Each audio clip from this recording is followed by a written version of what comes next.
Merci Christophe. Bonjour tout le monde. Merci pour participer à Elevate France. Je m'appelle Carmina et je gère les produits APN au sein de Novalis. Comme l'année dernière, je vais vous présenter la feuille de route de Power Builder.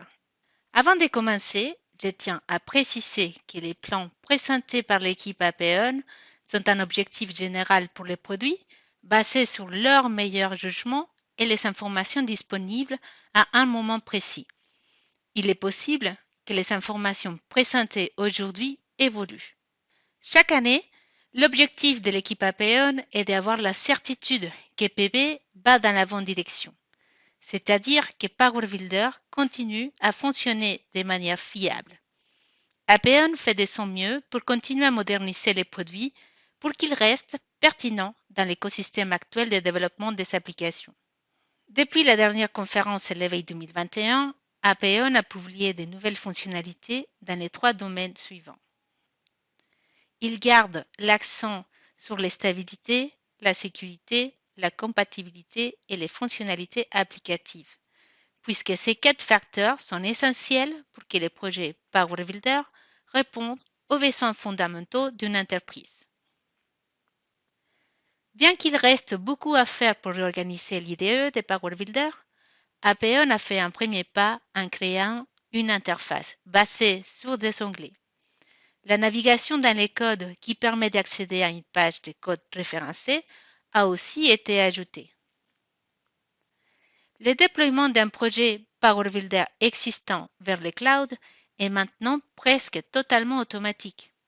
APN a beaucoup réfléchi à la façon d'éliminer toute courbe d'apprentissage. De nombreux clients peuvent maintenant convertir leur application en quelques semaines. La version 2022 de Power Builder a eu un très bon accueil dans la communauté PB.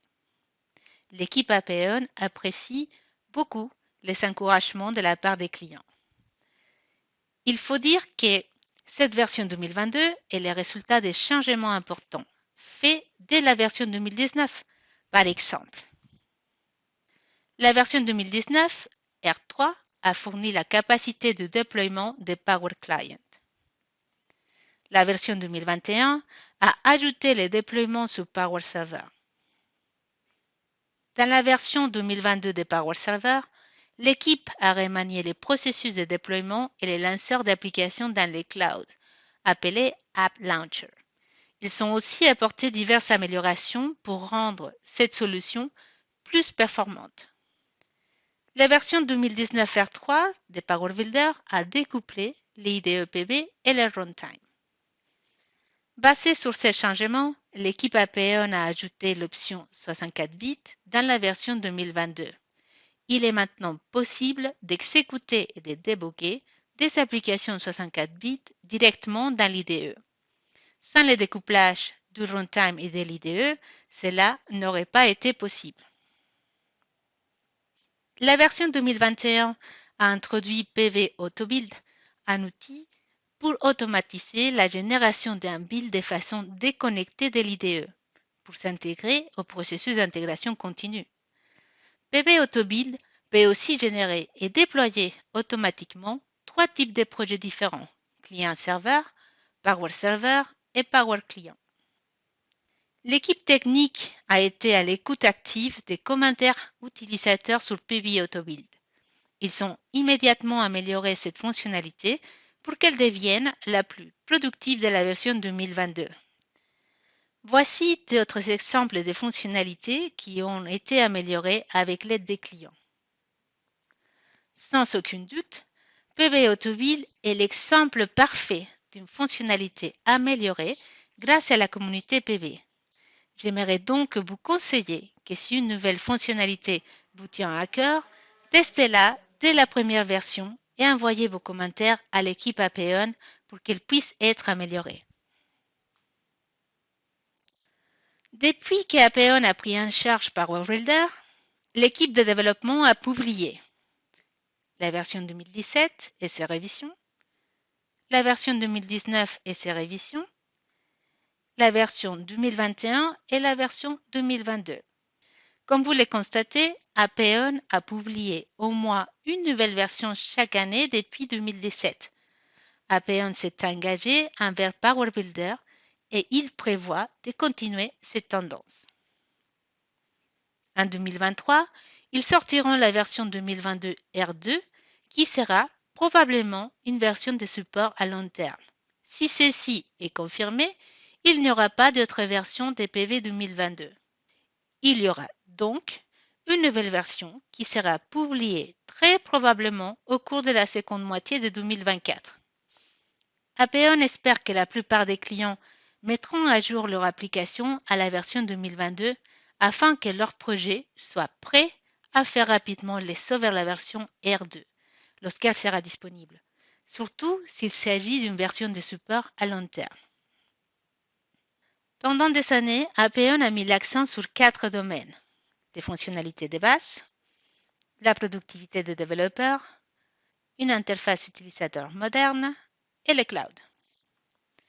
Appian a beaucoup travaillé autour de ces 4 domaines et certains d'entre eux, comme le cloud, sont assez avancés maintenant.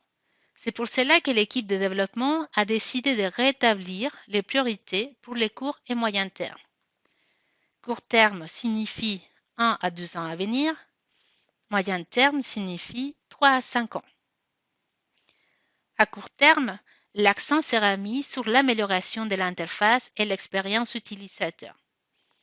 Pour les moyens termes, l'équipe prévoit d'améliorer la productivité des développeurs avec la modernisation de l'IDE. Le travail requis est comparativement important. Les résultats commenceront à prendre forme dans la prochaine version majeure. PB doit rester compatible et stable. L'équipe Appian doit s'assurer que PV supporte toutes les versions du système d'exploitation qui ne sont pas en fin de vie avant la sortie d'une nouvelle version, et spécifiquement pour Windows, Windows Server et les bases de données supportées telles que SQL Server, Oracle et SQL Anywhere. Appian prévoit d'ajouter les supports des drivers .NET 6 pour les bases de données supportées. En effet, les performances de la data window s'améliorent considérablement lors de l'utilisation de ces drivers. De plus, les drivers .NET 6 sont plus sécurisés. En parlant de sécurité, sachez que l'équipe Appian prend en compte les dernières exigences en matière de sécurité très à cœur. En effet, ils savent qu'elles sont essentielles au développement de Power Builder en tant que produit et également essentielles au développement des applications qui seront déployées dans des environnements variés et difficiles. Parlons un peu des fonctionnalités applicatives. Les fonctionnalités pour moderniser l'interface utilisateur comprennent des améliorations graphiques, l'interface basée sur des onglets et la vue web. En ce qui concerne les graphiques, vous n'aurez pas besoin d'apporter des modifications au code. Les graphiques seront immédiatement plus beaux dans votre application. Les ingénieurs ont utilisé les techniques anti-lissing ou anti-crénelage pour lisser les traits et éviter les effets d'escalier.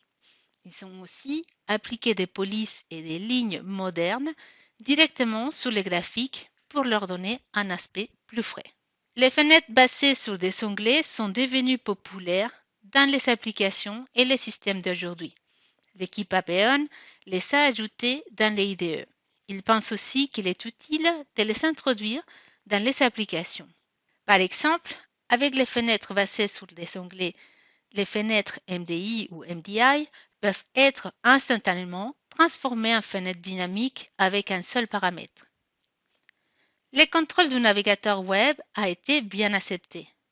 Au moment où l'équipe Appian a commencé à le développer, Microsoft n'avait pas encore introduit WebView. Ils ont donc choisi Chromium. Maintenant que WebView 2 a été publié, l'équipe de développement prévoit de l'adopter. Un des avantages de WebView est le fait qu'il est déjà intégré dans le système d'exploitation Windows et il peut être mis à jour indépendamment de Power Builder. L'équipe Appian a également ajouté de nouveaux objets, des contrôles, des événements et des fonctions. L'objet SMTP est un objet client des messageries natifs qui n'a pas de dépendance externe avec les clients ou autres logiciels tels que Outlook. Le PDF Builder améliore le support des PDF par Power Builder, par exemple en fusionnant des PDF à partir d'une fenêtre d'édition de texte et de données, d'un document externe ou d'images. Il est aussi possible maintenant d'ajouter une image en filigrane, de renforcer la sécurité et de gérer des pièces jointes. La gestion des événements Windows sera améliorée. On pourra définir des idées d'événements personnalisés. Cela permettra d'intercepter et de gérer de nouveaux messages Windows et pas seulement la liste des messages prédéfinis dans la PVVM. L'équipe Apeon a arrêté le support de l'objet InnerObject car son mécanisme HTTP ne supportait pas TLS 1.2 ou 1.3.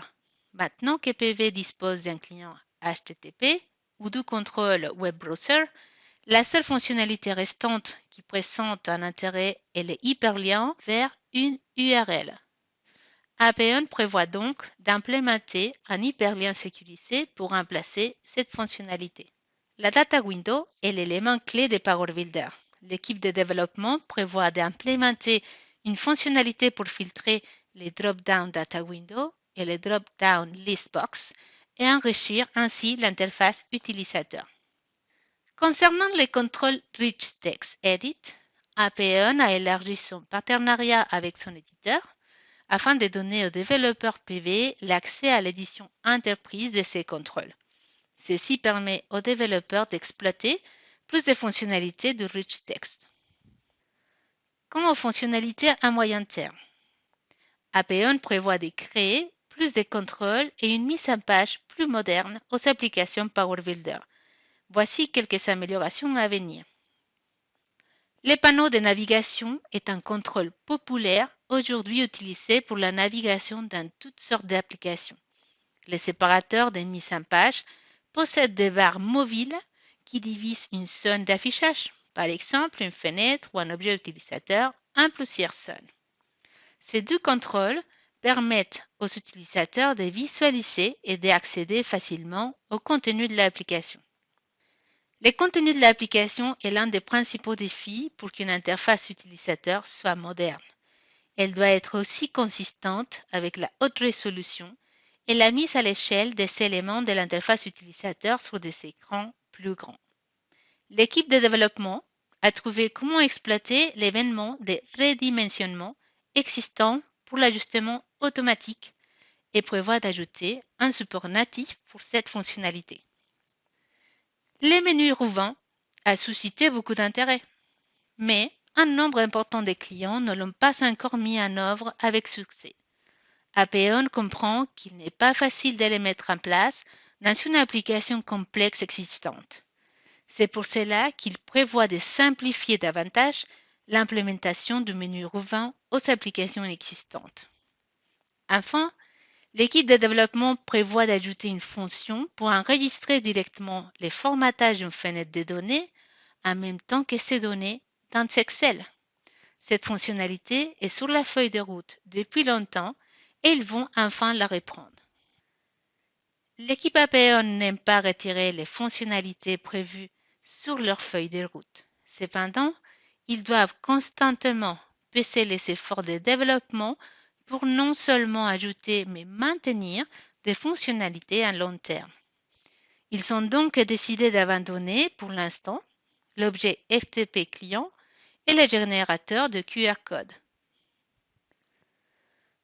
Au niveau des fonctionnalités de l'IDE, Apeon continuera à ajouter des fonctionnalités à l'IDE de Power Builder et à les améliorer. À court terme, il prévoit de se débarrasser de la dépendance au framework .NET Legacy pour passer à .NET 6.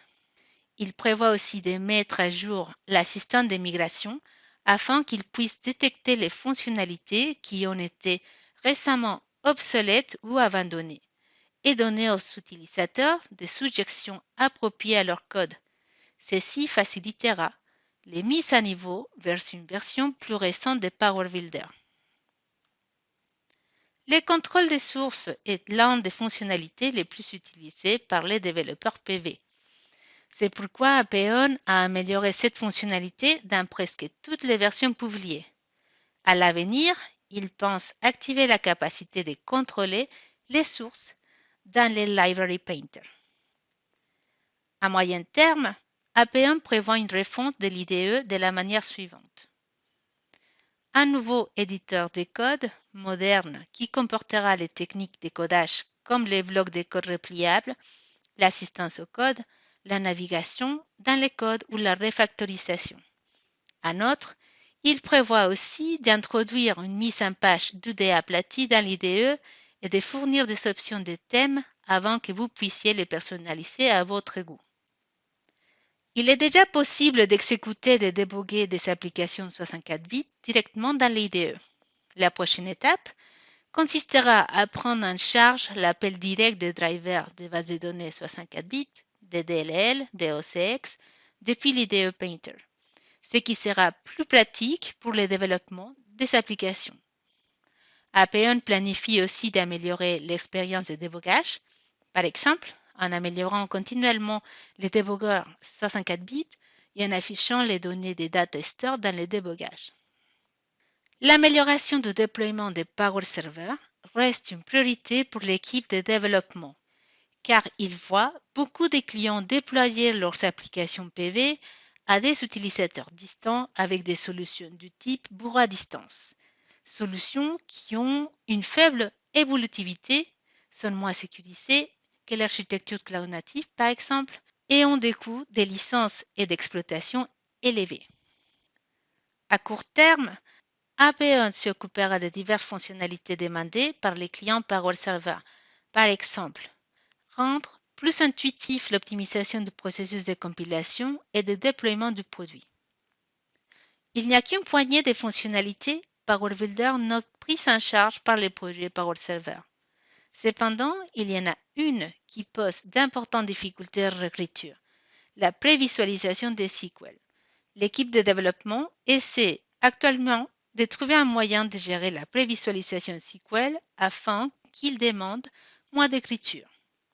La connectivité avec DB2 sera aussi supportée dans les courts termes. Les applications Power Server prendront aussi en charge l'affichage d'images dans un contrôle d'image ou une fenêtre de données via des URL. À moyen terme, Appian prévoit de fournir des outils additionnels pour gérer les projets Power Server. En particulier, une console d'administration qui aidera les administrateurs Power Server à visualiser et à gérer les transactions et les sessions utilisateurs. Un analyseur de performance qui pourra surveiller et pointer les opérations avec une moindre performance dans une application, ainsi qu'un éventuel débugger des requêtes qui comparera chaque requête envoyée au Power Server et les résultats renvoyés. Appian continuera à recueillir activement les commentaires des clients Power Server et ses exigences pour améliorer les produits. À la fin de l'année dernière, Appian a mené une enquête pour recueillir les commentaires sur Power Builder. Je vais vous partager quelques statistiques qui ont attiré mon attention. À la question « Quelle est la version de Power Builder que vous utilisez actuellement ?», 22% des participants ont répondu la version 2019 R3. La version 2021 la suit de près avec 20% et la version 2022 atteint un 16%. Appian est ravi de voir que les utilisateurs migrent aux dernières versions plus rapidement. Par rapport à la satisfaction des utilisateurs avec la dernière version essayée, 76% des participants sont satisfaits ou même très satisfaits. Ensuite, Appian a vérifié les taux de satisfaction des différentes versions. Nous voyons que la version 2022 a le niveau de satisfaction le plus élevé. Appian a aussi demandé aux participants dans quel but ils utilisent Power Builder. 95% des répondants l'utilisent pour la maintenance des applications existantes, 50% pour développer de nouvelles applications et 14% pour déployer des applications avec Power Server. C'est formidable de voir qu'un si grand nombre de clients continuent à construire de nouvelles applications avec Power Builder. En ce qui concerne la fréquence pour mettre à jour les versions des PV, 23% des participants les font à chaque version mineure et aussi 23% les font tous les 2 à 3 versions majeures. Par rapport au temps nécessaire pour monter en version, 55% des participants les font en moins de 6 mois. Enfin, APN a demandé quelles sont les fonctionnalités les plus attendues par la communauté PV. La communauté Power Builder a répondu qu'ils s'attendaient plus de fonctionnalités d'exécution, la refonte de l'IDE et les déploiements Power Server. Cela tombe bien puisque ces 3 points coïncident avec les priorités de développement de l'équipe APN. Je vous remercie pour votre temps et je vous invite à rester en contact avec la communauté PV, avec APN et avec Novalis. Si jamais vous avez des questions sur Power Builder, sur InfoMaker ou Power Server, n'hésitez pas à nous envoyer un email à sales@novalis.net. Je passe maintenant la parole à Christophe.